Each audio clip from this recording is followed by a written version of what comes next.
Road monitoring at clearing operations dulot ng Bagyong Uwan. Ipinamalas ng Hingyon, Kiangan, Kapangan at Bacon PNP. Police Master Sergeant Lene Valerio, ibalita mo. Kabayanihan ng mga kapulisan ng Benguet muli na naman ipinamalas dahil sa Bagyong Uwan kung saan sila ay nagsagawa ng road clearing operations at monitoring nito lamang ikasampo hanggang ngayon, ika-11 ng Nobyembre taong kasalukuyan.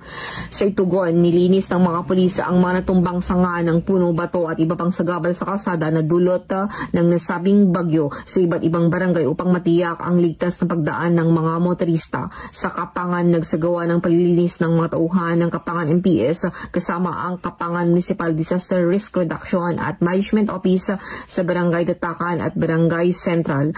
Sa pagtutulungan, inalis ng pangkat ng isang natumbang puno at iba pang mga kalat sa Governor Badodongwa National Road at nagkipag-ugnayan sa mga tauhan ng Beneco upang linisin ang mga natumbang kawayan na nakaharang sa kalsada at nakaapekto sa isang poste ng kuryente. Samantala, nagsagawa din ng clearing operation ang mga tauhan mula sa Police Station 7 at City Mobile Force Company ng Baguio City Police Office sa Upper Bonifacio Street, Baguio City. Nitong araw, ang operasyon ay sinagawa sa pagkipagtulungan ng Bureau of Fire Protection at ng Benguet Electric Cooperative.